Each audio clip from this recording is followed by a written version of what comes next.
திவ்யா கை கால மடக்கும்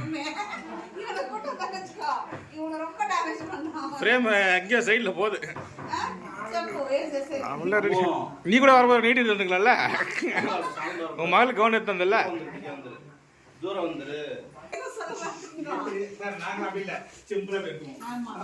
ரொம்பலாம் குனி முடியாது இல்லையா?